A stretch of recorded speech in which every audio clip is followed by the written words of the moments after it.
Everyone, welcome to my YouTube channel Pathshala. तो हम कर रहे थे चैप्टर 1 जिसका नाम था introduction to finance and financial management. तो हमने स्कोप तक कर लिया था। ये है पार्ट 3 जिसमें हम रिलेशनशिप से 3-4 टॉपिक हैं वो कवर करेंगे। तो लेट्स गेट स्टार्टेड। तो पहला है relationship of finance with other basic business functions disciplines. मतलब कि वो बोलते हैं कि जो फाइनेंस है वो किस तरह से हेल्प करता है जितने भी बिजनेस के अदर फंक्शंस हैं, चाहे वो परचेज हो, प्रोडक्शन हो, मार्केटिंग में और भी फंक्शंस हैं जिसमें वो हेल्प करता है, किस तरह से करता है वो बताना है। Finance is closely connected with all business functions. The success or failure of any function largely depends upon the availability and proper use of financial resources. The relationship is explained below. तो इसका मतलब है जो finance है बहुत ज़्यादा हर एक function business के कोई भी फंक्शन चाहे छोटा हो या बड़ा हो, चाहे आपको रॉ मटेरियल लेना हो या आपको आगे उसको भेजना हो, जिसमें फाइनेंस की बहुत ज़्यादा नीड पड़ती है। जो आपका जो फंक्शन है अगर वो अच्छे से परफॉर्म हो रहा है या नहीं हो रहा, वो ज़्यादा डिपेंड करता है कि आपको फाइनेंस या फंड्स कितने आपके पास हैं। फॉर एग्ज़ाम्पल अगर मैंने मार्केटिंग करनी है तो मुझे अपने जो प्रोडक्ट है उसको मार्केटिंग में लाने के लिए उसकी थोड़ी एडवर्टाइजमेंट करनी पड़ेगी, इसमें मुझे पैसा चाहिए। अगर मैं उसको बहुत कम मेरा बजट है उसमें तो अच्छे से नहीं हो पाएगा और फेल हो गया, तो इसमें गलती किसकी हुई कि मेरे पास उतना बजट था ही नहीं, यानी कि मुझे उस चीज़ में फाइनेंस की नीड थी।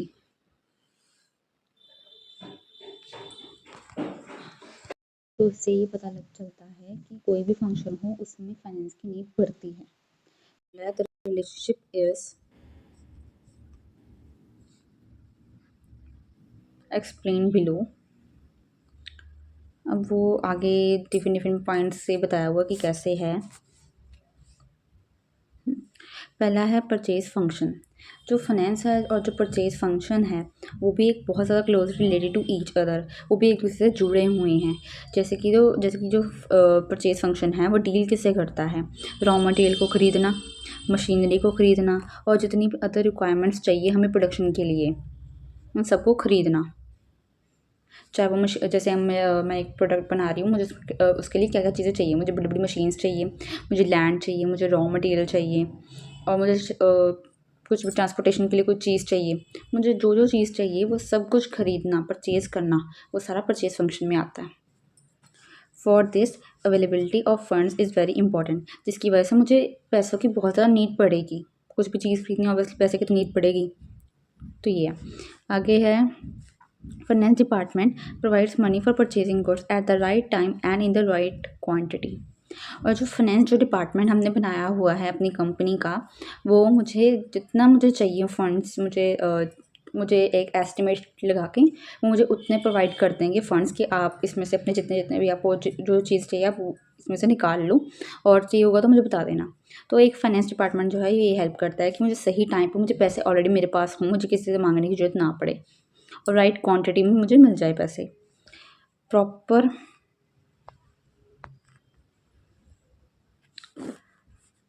Financial planning helps the purchase department to get quality materials at minimum cost.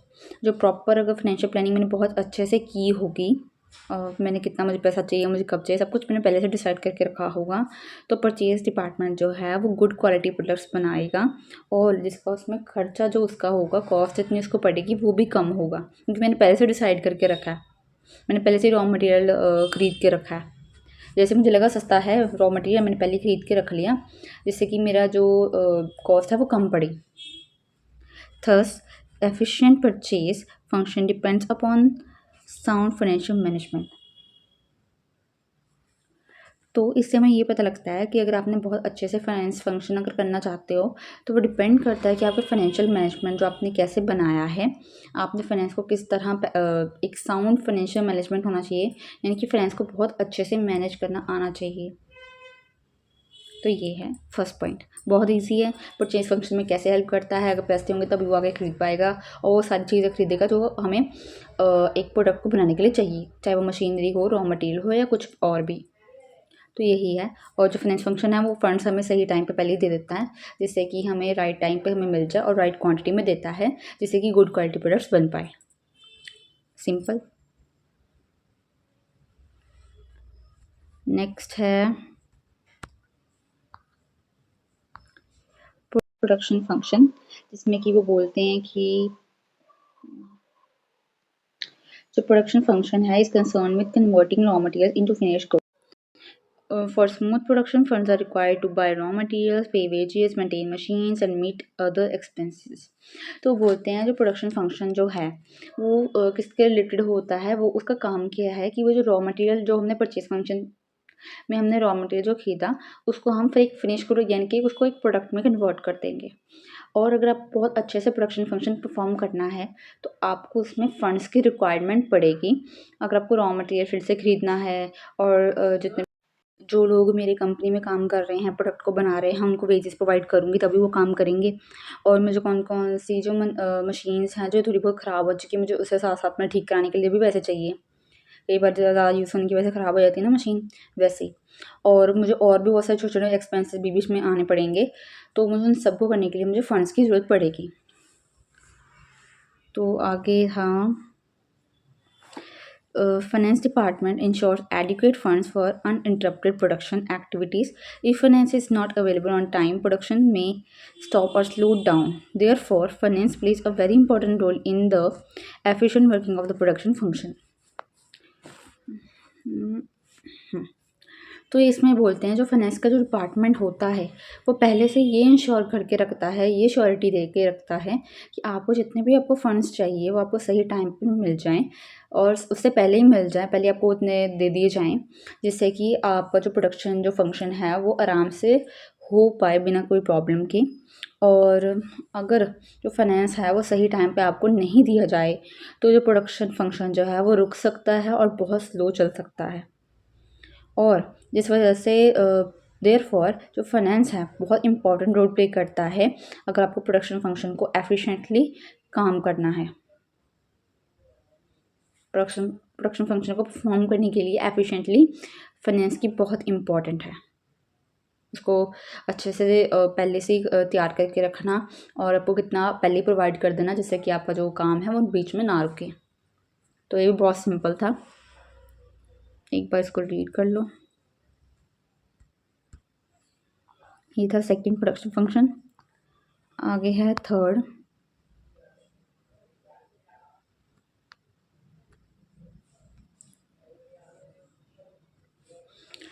ये है third marketing and distribution function. मैंने पहले एक एग्जांपल दिया था मार्केटिंग का कि अगर मुझे कोई नवा प्रोडक्ट लाना है तो उसमें मुझे कैसे हेल्प चाहिए, तो एक एग्जांपल उसका हो गया था, वो भी आप साथ में लिख लेना, अच्छा हो जाता है आंसर. तो इसमें बोला है कि marketing and distribution function deals with selling goods and delivering them to customers. Marketing और डिस्ट्रीब्यूशन फंक्शन जो है उसका काम ये है कि जो गुड्स है उनको बेचना और कस्टमर तक पहुंचाना. Finance is required for advertising, sales promotion, transportation, storage and credit sales. और जो फाइनेंस है बहुत ज़्यादा इंपॉर्टेंट या जिसकी नीड पड़ती है फाइनेंस की, पैसों की ज़रूरत पड़ती है एडवर्टाइजिंग करने के लिए ताकि जिससे कि कस्टमर जो है वो मेरे प्रोडक्ट को पहचाने, सेल्स प्रमोशन करने के लिए, ट्रांसपोर्टेशन मुझे एक से लेकर दूसरे तक पहुँचाने के लिए और मुझे क्रेडिट सेल्स करने के लिए मुझे पैसे चाहिए. और आगे बोला है जो फाइनेंस डिपार्टमेंट है provides fund for these activities and also controls marketing expenses. Effective financial planning management helps हो गया. तो इसमें बोला है कि जो फाइनेंशियल डिपार्टमेंट है वो पहले से ही प्रोवाइड कर देगा फंड्स फॉर दीज एक्टिविटीज़, इन सब एक्टिविटीज़ को परफॉर्म करने के लिए. और वो ये भी इंश्योर करेगा कि जो बेफिजूल के खर्चे हैं वो ना हो पाए, उसको कंट्रोल कर पाए. मैं ज़्यादा मतलब जैसे कि एडवर्टाइजिंग के लिए मुझे चाहिए 1 लाख लेकिन उन्होंने मुझे दिया 2 लाख. अब 2 लाख से 1 लाख गया तो मेरा 1 लाख तो ऐसे ही पड़ा है. अब वो ये श्योर रखेंगे कि ऐसा ना हो कि ये 1 लाख एडवर्टाइजिंग अच्छे हो जाती है और ये महंगी वाली एडवर्टाइजिंग करवाए, पूरा मतलब ग्राफिक्स पूरा बहुत देर तक करवाए. तो इतना ज़्यादा करने की ज़रूरत नहीं है अगर हमारा 1 लाख वाली एडवर्टाइजिंग से भी बहुत अच्छा काम हो रहा है. तो ऐसे बेफिजूल के एक्सपेंसेस ना करें, जितना हो सके पैसों की बचत करें. तो आगे है effective financial management helps.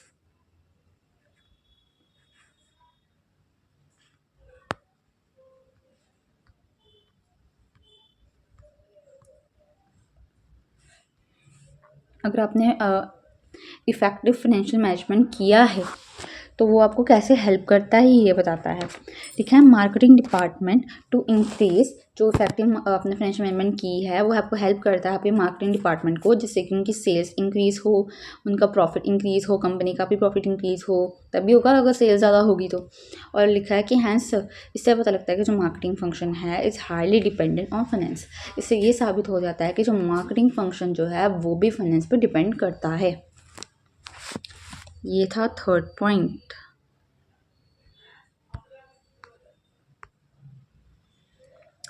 Next है फोर्थ, अकाउंटिंग फाइनेंस। अब इसमें बोला है कि जो अकाउंटिंग फंक्शन जो है वो कैसे है। Accounting function records financial transactions of the business. It provides important financial information like profit, loss, assets, liabilities.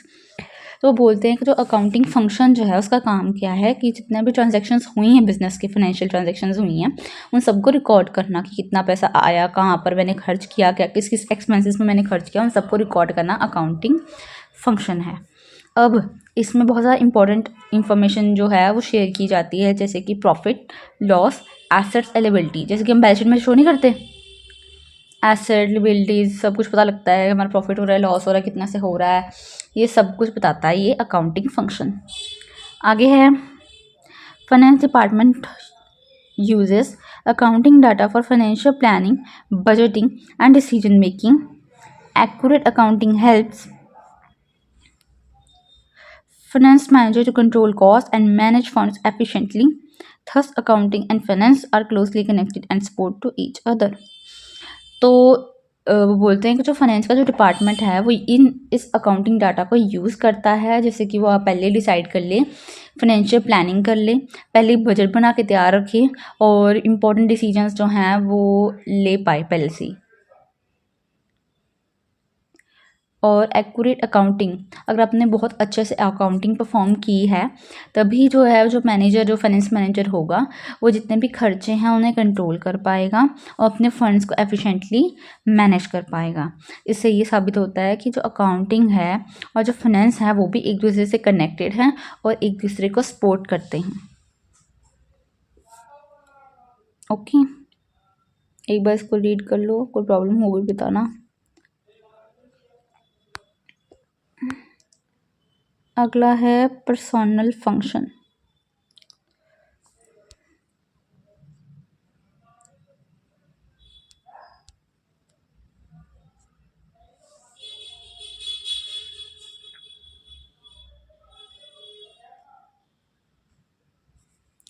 अब है personal function fifth. The personal function deals with employees of the organization. कैसे line मार रही हूँ मैं यार, नीचे वाला कैसे पढ़ूँ मैं।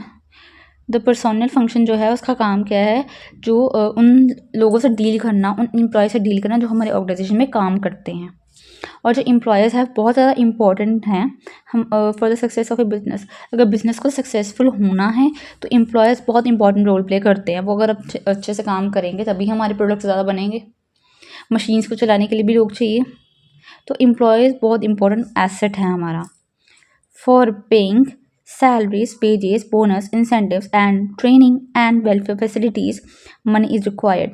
और इन लोगों को सेटिस्फेक्शन प्रोवाइड करने के लिए, इनकी salaries, wages, bonus, incentive, training देने के लिए, वेलफेयर फैसिलिटीज़ प्रोवाइड करने के लिए इन्हें इन सब में भी पैसे की नीड पड़ती है। और जो finance help the personal department by providing funds for those activities. और जो फाइनेंस डिपार्टमेंट कह लो और जो फाइनेंस है वो हेल्प करता है इस पर्सनल डिपार्टमेंट को सही टाइम पे फंड्स प्रोवाइड कर देना, जिससे कि वो ये सारे फंक्शंस जो हैं, ये सारी जो काम है हमारे ये परफॉर्म कर पाए और जितने भी एम्प्लॉयज़ हैं उनको सेटिस्फेक्शन मिले। जब उनको अपनी सेटिस्फेक्शन होगी तभी वो खुश लगा के, मन लगा के काम करेंगे। आगे है if enough funds are not available, the organization cannot hire good employees or motivate them properly। अगर आपको सही फंड्स जो हैं, जितने आपको फंड्स चाहिए उतने आपको नहीं मिले हैं सही टाइम पर, तो जो ऑर्गेनाइजेशंस हैं वो सही एम्प्लॉयज़, अच्छे एम्प्लॉयज़ को हायर भी नहीं कर सकता, क्योंकि उन्हें सैलरीज चाहिए, अच्छी सैलरी दोगे तभी वो आएंगे। और जितने हमारे पास अभी के लिए जितने भी एग्जिस्टिंग एम्प्लॉयज़ हैं उनको भी मोटिवेट नहीं कर सकता और अच्छे से काम करने के लिए, क्योंकि उनको पैसे नहीं मिल रहा। अगर उनको पैसे नहीं मिलेगा वो अच्छे से काम नहीं करेंगे। At the same time spending too much on employees can increase cost. और अगर आप ज़्यादा ही इन फंक्शंस को परफॉर्म कर रहे हो, हर बात पे बोनस दे रहे हो, इतने सारे इंसेंटिव हो रहे हैं, इतने सारे सैलरी भी दे रहे हो, और ट्रेनिंग फैसिलिटीज़ भी इतनी ज़्यादा महंगी महंगी दे रहे हो, इतनी ज़्यादा स्किल्सफुल बहुत ज़्यादा दे रहे हो, तो ये बेफिजूल के खर्चों को ही इंक्रीज़ करेगा। तो इतना ज़्यादा स्पेंड भी नहीं करना, आपको उनको प्रायोरिटी देनी है, लेकिन इतनी भी नहीं देनी कि आपके खर्चे बहुत ज़्यादा बढ़ जाएँ। Therefore finance and personal functions are closely related. Both must to work together to use money properly and improve employee performance. तो इससे हमें पता लगता है जो फाइनेंस है और जो पर्सनल फंक्शन है वो भी एक दूसरे से रिलेटेड है, कनेक्टेड हैं, और इन दोनों को साथ मिलके काम करना है, प्रॉपरली मनी को यूज़ करना है, और जिससे कि एम्प्लॉय की जो परफॉर्मेंस है वो भी इंक्रीज़ हो और कॉस्ट जो है वो कंट्रोल होनी चाहिए, ज़्यादा भी खर्चा नहीं करना। ओके, आगे है 6 research and development.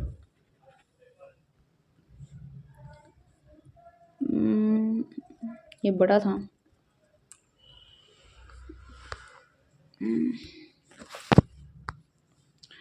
Research and development helps a business to improve its products and introduce new ideas. It is important for growth and competition.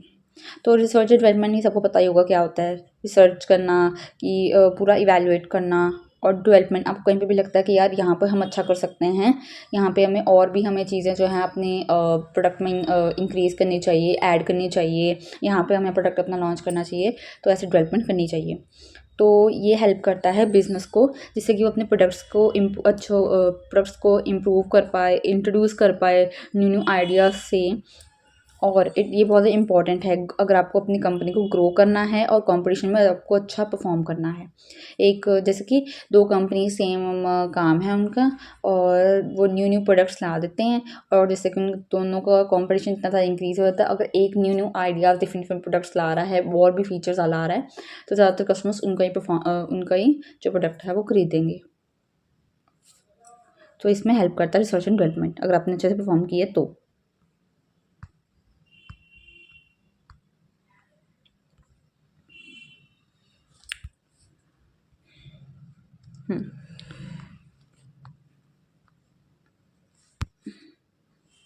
R&D activities need a cost of money for research, new machineries, and technology. Finance provides funds for these activities. If enough money is not available, research work cannot be done properly. So, finance and R&D functions are closely connected. Proper financial support helps R&D to work smoothly and helps the business grow. तो इसमें बोल रहा है कि R&D के जितने भी activities है वो उसमें क्या क्या होता है। रिसर्च करना, पूरा इवैल्यूएट करना, इसमें भी आपको पैसा चाहिए। आपको न्यू न्यू मशीन जो आ रही हैं उनका पता करना, उसमें पैसा चाहिए, उन्हें ख़रीदने में भी पैसा चाहिए। न्यू न्यू टेक्नोलॉजीज़ आ रही हैं हर एक काम करने में, उसके लिए पैसा चाहिए। तो ये सब R&D के अंदर ही आता है। और जो फाइनेंस जो है वो आपको एक फ़ंड्स प्रोवाइड करेगा इन सब एक्टिविटीज़ को परफॉर्म करने के लिए। अगर आपको उतना फ़ंड्स प्रोवाइड नहीं किया जा रहा, तो रिसर्च जो वर्क है वो अच्छे से काम नहीं कर पाएगा, और आप पीछे रह जाओगे अपने कंपटीशन से, ग्रो नहीं कर पाओगे, और जो आपके प्रोडक्ट्स हैं वो एक तरह का आउटडेटेड हो जाएंगे, और ज़्यादातर कोई खरीदना नहीं चाहेगा। और जिससे कि ये पता लगता है कि जो फाइनेंस है और R&D है फंक्शन जो है वो एक दूसरे से कनेक्टेड हैं। और प्रॉपर फाइनेंशियल सपोर्ट, अगर आपने अच्छे से फाइनेंस प्रोवाइड किया है R&D को, तभी वो स्मूथली काम कर सकते हैं और अपने बिजनेस को आप ग्रो कर सकते हो। ये भी हो गया। कोई एग्जांपल देना है, कोई कंपनी का नाम देके आप एग्जांपल दे सकते हो, कोई भी आपके दिमाग में कोई आ रहा हो कि जिसका कंपटीशन बहुत है और डिफरेंट डिफरेंट प्रोडक्ट्स आ जाते हैं वैराइटीज़ के साथ, न्यू न्यू टेक्नोलॉजी के साथ, न्यू न्यू फीचर्स के साथ, तो वो ऐड कर लो। अगला है 7 फाइनेंशियल मैनेजमेंट एंड इकोनॉमिक्स। ये लास्ट पॉइंट है जो बड़ा भी है। ओके, अब है finance, financial management and economics are closely related to each other. Finance deals with arranging and using funds, while financial management helps in planning, controlling and proper utilization of these funds. तो वो बोलते हैं जो finance है, जो financial management है और जो इकोनॉमिक्स है, ये तीनों एक दूसरे से कनेक्टेड हैं। जो फाइनेंस है वो ये डील करता है कि आपको पैसे कितना चाहिए, आपको फंड्स को किस तरह यूज़ करना है। और जो फाइनेंशियल मैनेजमेंट है वो हेल्प करता है प्लान करने में, कंट्रोल करने में और फंड्स को यूटिलाइज अच्छे से यूज़ करने में कि कहाँ कहाँ पैसा लगाने हैं, कैसे करना है, वो उसमें आगे बता देती हूँ।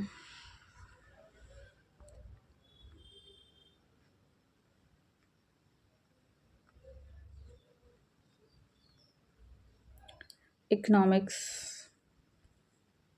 अब बोलते हैं इकोनॉमिक्स कैसा, उसका मतलब क्या है। इकोनॉमिक्स जो है वो प्रोवाइड करता है basic principles which help financial management in taking correct financial decisions. Economics explain concepts like cost, profit, demand, supply, interest rate, and inflation. These concepts are very useful in financial planning, investment decisions, and cost control. यहाँ तक पहले कर लेते हैं। Investment जो है, जो economics है वो हमें क्या क्या प्रोवाइड करती है, वो हमें बहुत से प्रिंसिपल्स के बारे में बताती है जो कि फाइनेंशियल मैनेजमेंट में बहुत ज़्यादा इंपॉर्टेंट है, कोई भी करेक्ट फाइनेंशियल डिसीजन लेने में हेल्प करते हैं।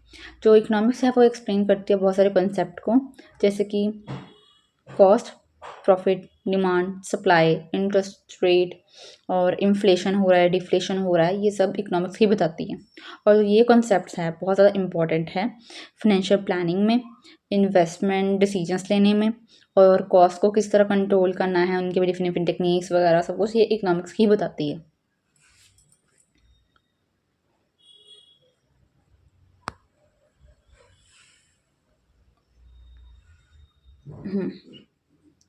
These concepts are very useful in financial planning, investment decisions, and cost control. ही हो गया।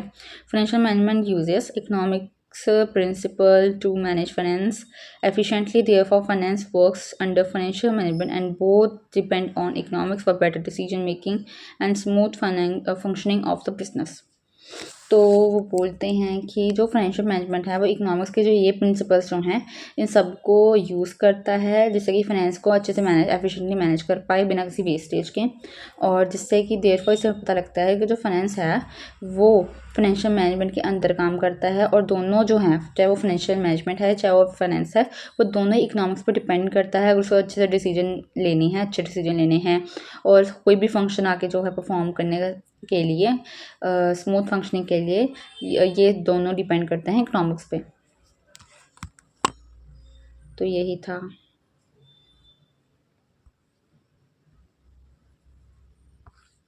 वो बस आज एक ही टॉपिक करवाया है जो बहुत लेंथी था, तो ज़्यादा टाइम मैं वेस्ट बिल्कुल नहीं करूँगी। तो thank you so much watching. अगर आपको ये वीडियो अच्छी लगी हो और आपने पुरानी वीडियो ज़रूर देखना, पार्ट 1 पार्ट 2 मैंने डाला हुआ है।